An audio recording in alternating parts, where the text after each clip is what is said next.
Hello guys, welcome back to my YouTube channel. This is me Barkha Sahni. So आपको पता है कि अब अगस्त का मंथ जो है शुरू हो गया है। सो अब आपके जो बोर्ड एग्ज़ाम में 6 to 7 मंथ्स का टाइम बचा है एंड अब एक क्रूशल टाइम शुरू हो गया है उन बच्चों के लिए जिन्होंने अभी तक कुछ भी पढ़ाई नहीं करी है। सो अभी मैं आपको बोलूँगी पहले तो कि आप अपनी पढ़ाई को शुरू कर दो और एक ट्रैक पे आ जाओ अगर आपको अच्छा स्कोर करना है। नाउ जो बच्चे एक रूटीन में पढ़ रहे हैं, सो मैं उनको बोलूँगी कि आपने एक बहुत अच्छी जॉब करी है, अभी तक आपने जितने भी मंथ्स बहुत अच्छे से पढ़ाई करी तो बहुत अच्छी बात है। बट अब ये जो 6 मंथ्स है वहाँ पे आपको कोई भी डिस्ट्रैक्शन या कहीं भी चीज़ पे आपको डिस्ट्रैक्ट नहीं होना है। आपको अपने बोर्ड्स पे जो है फोकस रखना है।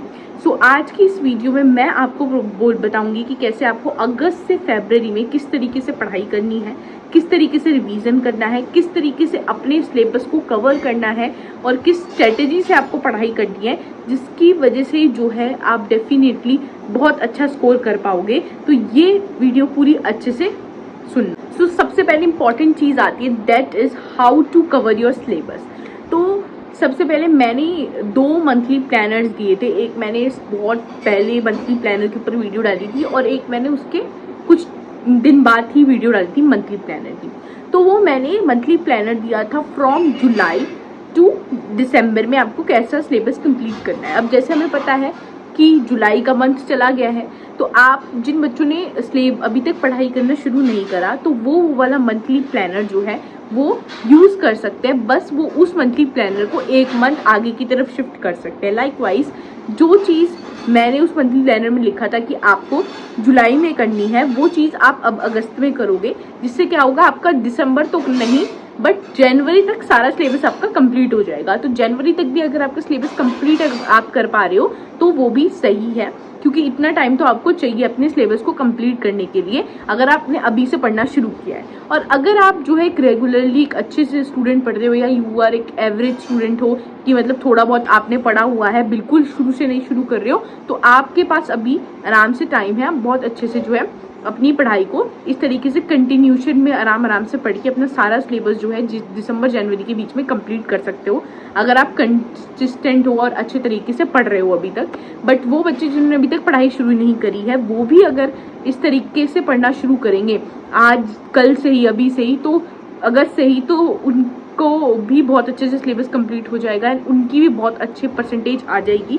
बस अभी से जो है पढ़ना अब आप शुरू कर दो। ये मत सोचो कि मेरे अभी से पढ़ने से मार्क्स आएंगे कि नहीं आएंगे, आ जाएंगे भाई। अगर तुमने पढ़ना शुरू कर दिया, तुमने हार्डवर्क करना शुरू कर दिया ना, तो आपके हार्डवर्क को कोई भी बीट नहीं कर सकता। आपके मार्क्स जो है बहुत अच्छे ही आएंगे। पॉजिटिव सोचो। सवाल रहता है बच्चों का कि रिवीजन किस तरीके से करना है, हाउ टू डू रिवीजन। तो अब देखो ये अगस्त से फरवरी के बीच है, आपके पास जितने भी महीने हैं उसमें आप कोशिश करो कि आप रिवीजन भी करते रहो साथ साथ में, क्योंकि आप जितना भी पढ़ते जा रहे हो, अकाउंट्स हो गया, इको बीएसटी या फिर आपके जो एडिशनल ऑप्शनल है, वो ऐसा नहीं है कि आप रिटेन करके रखोगे। बीच बीच में आप भूल भी जाते हैं बच्चे, और उनके साथ ऐसा होता है। जैसे अकाउंट्स है, उन्होंने कुछ चैप्टर पढ़ा और उसको एक चैप्टर को पढ़े हुए अगर शायद 15-20 दिन हो गए तो उसके बाद वो भूल जाते हैं वो चैप्टर, और ऐसा सबके साथ होता था, मेरे साथ भी होता था। बट ना हो उसके लिए आपको रिवीजन करना है। अब आपको रिवीजन किस तरीके से करना है, वो ऐसे करना है कि आप अब सपोज अकाउंट्स है, अकाउंट्स का आपने कोई भी एक चैप्टर पढ़ा पूरा कंप्लीट, वो जब चैप्टर हो जाए उसके बाद अगले दिन से, ये नहीं कि आपने नया चैप्टर शुरू कर दिया, वो जब चैप्टर पूरा कंप्लीट हो जाए उसको बाद उसको एक पूरा दिन दो, ताकि उस 1 दिन या 2 दिन में आप उस पूरे चैप्टर का रिवीजन कर सको। जैसे चैप्टर 1 थोड़ा बड़ा है तो उसमें आपको 2 दिन रिवीजन करने में लगेंगे, तो उस दिन 2 दिन आप रिवीजन करो उस चैप्टर का। तो जैसे ही आपका एक चैप्टर खत्म हो अकाउंट्स में, इको बीएसटी में, उसके अगले दिन जैसे ही वो चैप्टर खत्म हो उस चैप्टर का आपको रिवीजन करना है। ये चीज़ अपने दिमाग में बांध लो कि जैसे ही कोई भी चैप्टर खत्म होगा उसके बाद मुझे डायरेक्टली नया चैप्टर शुरू नहीं करना, उस सब्जेक्ट या किसी भी सब्जेक्ट का पहले चैप्टर का रिवीजन करना है, उसी चैप्टर का जो मैंने फिनिश किया है। सो अब आपको हर सब्जेक्ट का रिवीजन किस तरीके से करना है। अब ये जो अकाउंट्स है इसमें आपको किस तरीके से रिवीजन करना है। आपने जो चैप्टर पढ़ा, सपोज चैप्टर 1 आपने फिनिश कर दिया, अब ये चैप्टर 1 का जब आप रिवीजन करने बैठो तो इसमें ये नहीं कि आपको बुक के सारे क्वेश्चन या सारे इलिस्ट्रेशंस को दोबारा से देखना या फिर करना पड़ेगा। आप जब अपना क्वेश्चन करो ना, जब चैप्टर नंबर 1 आप कर रहे थे तो आप क्या करोगे जो भी चैप्टर आप कर रहे हो उसमें ना वो वाले क्वेश्चंस मार्क कर लिया करो जिन क्वेश्चंस में आपको प्रॉब्लम आई थी। तो अगर मेरे वो क्वेश्चन मार्क होंगे तो रिवीजन के टाइम मैं सिर्फ वही क्वेश्चन करूंगी, वो क्वेश्चन जिसमें मुझे प्रॉब्लम आई थी, जो क्वेश्चन मुझे नहीं समझ आए थे, ऐसे क्वेश्चन जिसमें कुछ नई चीज देखने को मिली थी, वो वाले क्वेश्चन जो है आप रिवीजन के टाइम रिवाइज करो या फिर लिख के प्रैक्टिस कर लो या फिर ओरली भी आप प्रैक्टिस कर सकते हो। अगर आपको समझ आ गया बट आप रिवीजन कर रहे हो बस, तो आप ओरली भी अकाउंट्स की प्रैक्टिस कर सकते हो। अच्छा इसमें ये एंट्री थी, ये एंट्री थी, ऐसे आप अपने मन में दिमाग में बोल बोल के भी प्रैक्टिस कर सकते हो। हर क्वेश्चन लिख के करने की जरूरत नहीं है रिवीजन के टाइम में आपको। अब देखो, अगर आप वही क्वेश्चन करोगे जिसमें आपको प्रॉब्लम आई थी या जिसमें नई चीज थी, वो चीज आपकी कवर हो गई।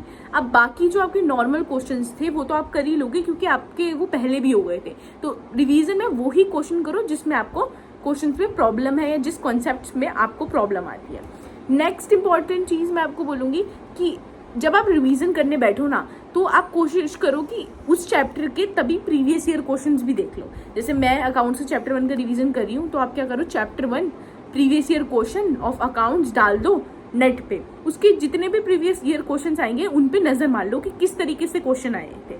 आपको ऐसा कोई नया पॉइंट, ऐसा कोई ऐसी चीज दिख रही है जो आपने जब चैप्टर 1 पढ़ा था तब आपको नहीं मिली थी या फिर आपने नहीं देखी थी। तो अगर आपको ऐसी कोई अलग सी चीज दिख रही है जो आपने उस टाइम पढ़ते टाइम नहीं पढ़ी थी, तो उस चीज को देख लो कि ऐसा क्या है जो मुझे नया दिख रहा है। अगर आपसे सारे क्वेश्चन हो रहे हैं तो अच्छी बात है। तो इस तरीके से आप अपने प्रीवियस ईयर क्वेश्चंस को भी एनालाइज करते रहो कि मुझसे बोर्ड लेवल के क्वेश्चन हो रहे हैं कि नहीं हो रहे। तो आपको अपने आप ही कॉन्फिडेंस आता रहेगा कि हाँ, अगर मुझसे प्रीवियस ईयर क्वेश्चन हो गए, बोर्ड के क्वेश्चन हो गए, तो मुझसे ये वाले क्वेश्चन तो हो ही जाएंगे जो बोर्ड्स में आएंगे। तो सो ये आपको अकाउंट्स के लिए करना है। इको जो हो गया, ये बिजनेस स्टडीज हो गया, वो आपका थ्योरी सब्जेक्ट है थोड़ा।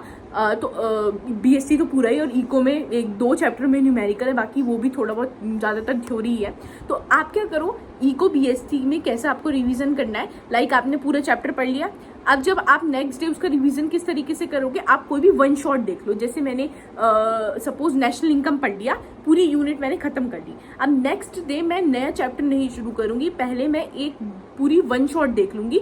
कोई भी एक लेक्चर किसी का भी उठा लो, सपोज मैंने रजत अरोड़ा सर का नेशनल इनकम का वन शॉट देख लिया। अब उससे क्या होगा, पूरा आप जब वन शॉट देखोगे, आपने अभी उसको खत्म किया, तो पूरा आपको वो चैप्टर जो है आपके दिमाग में बैठ जाएगा वन शॉट देखने से। ठीक है, तो इस तरीके से आप जो है इको या फिर बिजनेस स्टडीज का क्या करोगे, रिवीजन करोगे कैसे देख के, वन शॉट्स को थ्रू देख के। उससे ज्यादा टाइम तक रिटेन कर पाओगे जब आप वन शॉट के थ्रू देखोगे। सिर्फ उस वन शॉट को सुनो, कुछ भी मत लिखो, कुछ भी बुक मत खोलो, बस उसके वन शॉट को अच्छे से सुनो, जो भी आप वन शॉट देख रहे हो इको बीएसटी के लिए। तो इस तरीके से आप इसका रिवीजन करोगे। इंग्लिश को जो मैंने आपको बताया कि आप वीकेंड्स पे भी अगर इंग्लिश कर रहे हो ना, सैटरडे संडे जो आ रहा है, उसमें आपने सैटरडे संडे में 1-2 घंटे भी निकाल लिए ना इंग्लिश करने में, तो आपकी इंग्लिश में बहुत अच्छे मार्क्स आ जाएंगे। बस थोड़ा सा टाइम दे दो सैटरडे संडे में इंग्लिश को। आपका एडिशनल अगर मैथ्स है तो मैथ्स आपको रोज, मैं बोलूंगी कम से कम अकाउंट्स के साथ, आपको जैसे अकाउंट्स रोज कर रहे हो वैसे ही आपको मैथ्स भी रोज करनी पड़ेगी। तो मैथ्स तो आपको अपना उसके लिए टाइम निकालना पड़ेगा कि एक दिन में 1 घंटे तो आप मैथ्स को दो ही, ठीक है, कम से कम। और आपका ये जो भी फिजिकल वगैरह है, तो फिजिकल भी आप वीकेंड्स में पढ़ के अच्छा आसानी से कर लोगे। तो आप क्या करो, एक वीकेंड में एक चैप्टर पढ़ो, दूसरे वीकेंड में क्या करो, पहले उस पुराने वाला चैप्टर जो आपने पढ़ा था उसको रिवाइज करो और फिर नेक्स्ट वाले चैप्टर पे आओ। तो इस तरीके से रिवीजन करो, पढ़ाई करो, रिवीजन करो, पढ़ाई करो, तो आप कभी पुराना भी नहीं बोलो। मत सोचो कि आप भूल रहे हो। तो मैंने आपको बता दिया आपको रिवीजन किस तरीके से करना है। और फिर आप 15-15 दिन बाद ऐसे क्या करो, किसी भी एक सब्जेक्ट उठा लो, उसके सारे चैप्टर को एक बार नजर मार के पुराने चैप्टर का रिवीजन कर लो, तो ऐसे आपको याद रहेगा। वरना आपका जो बोर्ड एग्जाम है उससे पहले भी आपको अच्छी खासी जो है छुट्टियां मिलेगी। और आप जो है, बच्चे तो अब स्कूल भी जाना बंद कर देते हैं बहुत कुछ मंथ्स पहले ही। जैसे मैंने भी 2-3 महीने पहले स्कूल जाना बंद कर दिया था। तो उस टाइम आपके पास बहुत टाइम हो जाएगा, जब स्कूल नहीं जाओगे आप, तो उस टाइम आप आसानी से रिवीजन कर सकते हो। बस अभी थोड़ा आपको अपने शेड्यूल पे वो देखना पड़ेगा, क्योंकि अभी आपको थोड़ा टाइम स्कूल जाना पड़ेगा रेगुलरली। बट कुछ मंथ्स पहले जब आप स्कूल जाना बंद कर दोगे, तो फिर आपको ऐसा लगेगा कि हाँ, मेरे पास अभी टाइम है, इस टाइम में रिवीजन कर लेती हूँ। ठीक है, नेक्स्ट इंपॉर्टेंट क्वेश्चन जो सब बच्चे पूछते हैं कि सैम्पल पेपर कब लगाएं, कैसे लगाएं सैम्पल पेपर लगाना ज़रूरी है, कितने सैम्पल पेपर्स लगाने हैं। सो मैं उसका आपको सोल्यूशन देती हूँ। तो सबसे पहले तो एक बुक खरीद लो जो कि आपकी ट्रस्टेड है, सारे आसपास के लोगों से पूछ लो। जैसे अगर आप मुझसे पूछोगे तो मैं बोलूँगी कि आप ओसवाल बुक्स खरीद सकते हो, जो कि मैं हमेशा रिकमेंड करती हूँ बच्चों को कि ओसवाल बुक अच्छी होती है, और मैंने भी ओसवाल बुक के सैम्पल पेपर लिए थे। तो आप ओसवाल बुक के सैम्पल पेपर्स खरीद लेना, ठीक है। अगर आपको समझ नहीं आ रहा कौन से लो तो आप ओसवाल ले सकते हो, या फिर अगर आपके दिमाग में कोई और बुक भी है, आपने पता है आपको ये बुक्स अच्छी, तो आप वो बुक भी खरीद सकते हो। तो बट मेरा कहने का मतलब ये है कि एक बुक पे स्टक रहो, एक बुक खरीद लो सारे सब्जेक्ट की सैम्पल पेपर्स की, और उस बुक पे स्टक रहो। आप कोशिश करो कि वो बुक आपको पूरी करनी है। आप ये कैसे करोगे, आप जैसे ही आपने सिलेबस कंप्लीट कर लिया दिसंबर जनवरी के बीच में, फिर आप 5 बुक ले लो सैम्पल पेपर्स की, 5 सब्जेक्ट की जो है सैम्पल पेपर। जैसे ही आपने बाई कर लिए आफ्टर योर जो सिलेबस कंप्लीशन के बाद, जब भी आपके जनवरी दिसंबर में हो रहा है, दिसंबर जनवरी में सिलेबस कंप्लीट, अब आपको किस तरीके से प्रैक्टिस करनी है। आपने कोई भी सैम्पल पेपर करा, ठीक है, किसी भी सब्जेक्ट का, अब आपको सैम्पल पेपर अकाउंट्स का तो आपको टाइमर लगा के सैम्पल पेपर करना है, चाहे आप इको बीएसटी का करो ना करो, पर अकाउंट्स का तो सैम्पल पेपर सारे सैम्पल जितने भी करो ना वो टाइमर लगा के करो, क्योंकि उससे आपको पता लग जाएगा कि आपका अकाउंट्स का पेपर टाइम पे हो रहा है कि नहीं हो रहा। क्योंकि बच्चों के अकाउंट्स के पेपर तो बहुत ही छूटता है और बहुत फास्ट करना पड़ता है अकाउंट्स का पेपर, उसमें आप इधर उधर नहीं देख सकते। अगर वहाँ पे चीटिंग में या कहीं भी दिमाग लगाने टाइम लगाया तो फिर आपका अकाउंट्स का पेपर पूरा नहीं हो पाएगा। तो कोशिश करो कि टाइमर लगा के घर में ही आदत डालो 3 घंटे में एक अकाउंट्स का सैम्पल पेपर करने की।